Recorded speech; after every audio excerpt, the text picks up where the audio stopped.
Allah Subhanahu wa Ta'ala berfirman, "Katakanlah, wahai hamba-hambaku yang melampaui batas terhadap diri mereka sendiri, janganlah kalian berputus asa dari rahmat Allah. Sesungguhnya Allah mengampuni dosa-dosa semuanya. Sesungguhnya Dialah yang Maha Pengampun, lagi Maha Penyayang." Quran Surat Az-Zumar ayat 53. Dari Buraidah dia berkata, Ma'iz bin Malik al-Aslami pergi menemui Rasulullah sallallahu alaihi wasallam seraya berkata, "Wahai Rasulullah, sesungguhnya aku telah menzalimi diriku karena aku telah berzina. Oleh karena itu, aku ingin agar Anda berkenan membersihkan diriku." Namun beliau menolak pengakuannya. Keesokan harinya, dia datang lagi kepada beliau sambil berkata, "Wahai Rasulullah, sesungguhnya aku telah berzina." Namun beliau tetap menolak pengakuannya yang kedua kalinya. Lalu Rasulullah Shallallahu Alaihi Wasallam mengutus seseorang untuk menemui kaumnya dengan mengatakan, "Apakah kalian tahu bahwa pada akalnya Ma'iz ada sesuatu yang tidak beres yang kalian ingkari?" Mereka menjawab, "Kami tidak yakin jika Ma'iz terganggu pikirannya. Setahu kami, dia adalah orang yang baik dan masih sehat akalnya." Untuk ketiga kalinya, Ma'iz bin Malik datang menemui Rasulullah Sallallahu Alaihi Wasallam untuk membersihkan dirinya dari dosa zina yang telah diperbuatnya. Lalu Rasulullah Sallallahu Alaihi Wasallam pun mengirimkan seseorang menemui kaumnya untuk menanyakan kondisi akal Ma'iz. Namun mereka memberitahukan kepada beliau bahwa akalnya sehat dan termasuk orang yang baik. Ketika Ma'iz bin Malik datang keempat kalinya kepada beliau, maka beliau memerintahkan untuk membuat lubang eksekusi bagi Ma'iz. Akhirnya, beliau memerintahkan untuk merajamnya dan hukuman rajam pun dilaksanakan. Buraidah melanjutkan, suatu ketika ada seorang wanita Ghamidiyah datang menemui Rasulullah Sallallahu Alaihi Wasallam seraya berkata, "Wahai Rasulullah, diriku telah berzina. Oleh karena itu, sucikanlah aku." Tetapi untuk pertama kalinya, Rasulullah Sallallahu Alaihi Wasallam tidak menghiraukan, bahkan menolak pengakuan wanita tersebut. Keesokan harinya, wanita tersebut datang menemui Rasulullah Sallallahu Alaihi Wasallam sambil berkata, "Wahai Rasulullah, kenapa Anda menolak pengakuanku? Sepertinya engkau menolak pengakuanku, sebagaimana engkau telah menolak pengakuan Ma'iz. Demi Allah, sekarang ini aku sedang mengandung bayi dari hasil hubungan gelap itu." Mendengar pengakuan itu, Rasulullah Shallallahu Alaihi Wasallam bersabda, "Sekiranya kamu ingin tetap bertaubat, maka pulanglah sampai kamu melahirkan." Setelah melahirkan, wanita itu datang lagi kepada beliau sambil menggendong bayinya yang dibungkus dengan kain. Dia berkata, "Inilah bayi yang telah aku lahirkan." Beliau lalu bersabda, "Kembali dan susuilah bayimu sampai kamu menyapihnya." Setelah memasuki masa sapihannya, wanita itu datang lagi dengan membawa bayinya. Sementara di tangan bayi tersebut ada sekerat roti.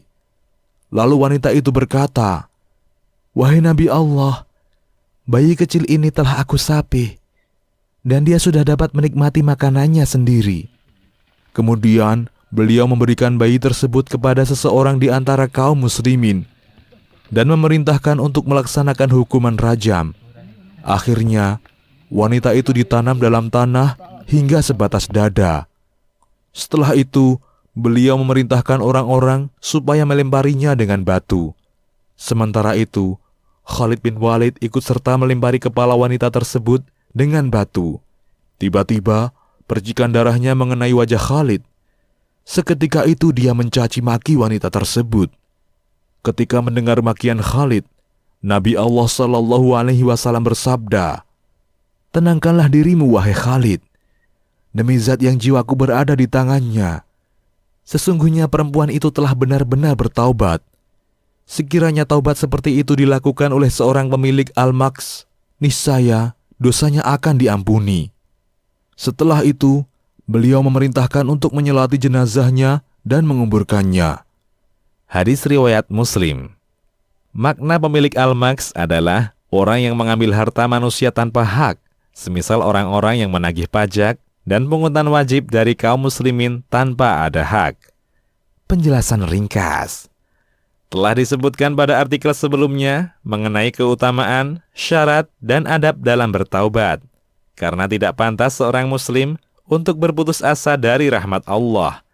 Bahkan berputus asa dari rahmat Allah merupakan dosa yang sangat besar dan termasuk ciri-ciri orang yang kafir. Sebagaimana ucapan Yakub kepada anak-anaknya. Dan janganlah kalian berputus asa dari rahmat Allah.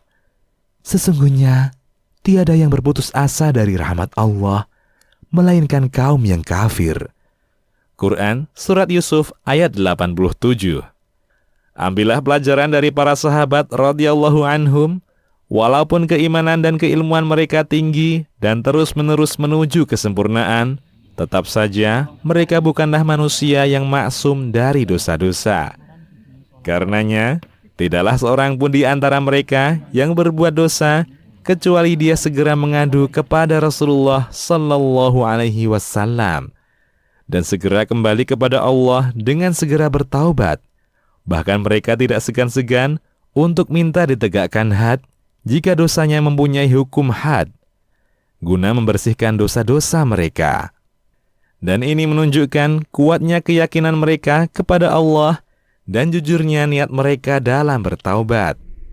Kisah dua orang sahabat di atas, juga kisah pembunuh 100 nyawa, juga kisah Ka'ab bin Malik beserta kedua temannya yang diboikot tatkala mereka tidak ikut perang bersama Nabi Sallallahu Alaihi Wasallam, dan kisah-kisah lainnya merupakan pelajaran yang sangat berharga bagi orang-orang yang datang setelah mereka.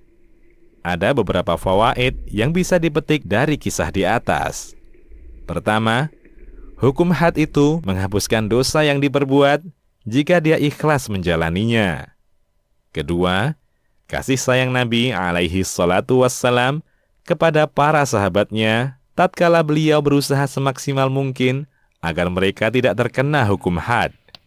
Ini terbukti dengan beliau tidak mengindahkan pengakuan kedua sahabat ini pada awalnya.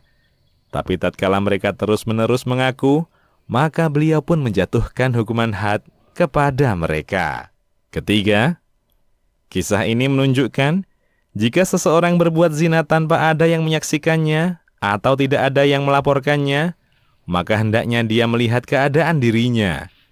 Jika dia khawatir akan terjatuh ke dalam zina untuk kedua kalinya, maka hendaknya dia melaporkan dirinya agar dirajam. Tapi jika dia betul-betul bertaubat dan yakin tidak akan terjatuh lagi ke dalam zina, maka hendaknya dia menyembunyikannya dan tidak melaporkan dirinya. Ini ditunjukkan dalam hadis lain yang sahih. Keempat, hukum rajam wajib ditegakkan. Hanya saja, masalah waktu eksekusinya diserahkan kepada ijtihad penguasa. Dia boleh mengundurkannya, bukan menggugurkannya, karena ada maslahat lain. Misalnya, maslahat bayi kalau pezina itu hamil. Kelima, orang gila yang berzina tidak dijatuhi hukuman had. Itu karena beliau mempertanyakan kesehatan akal Ma'is kepada kaumnya. Keenam, dari sini juga dipahami bahwa imam hendaknya mengumpulkan info yang detail dan akurat sebelum menjatuhkan hukuman had. Ketujuh, rajam adalah ditanamnya tubuh pezina yang telah menikah di dalam tanah sampai ke dadanya. Kemudian dia dilempari oleh kaum muslimin. Kedelapan, tidak boleh mencela dan menghina orang yang telah bertaubat. Ini juga ditunjukkan oleh kisah perdebatan antara Adam dan Musa alaihimassalam yang masyhur di kalangan ulama. Demikian, wallahu ta'ala a'lam wa ahkam.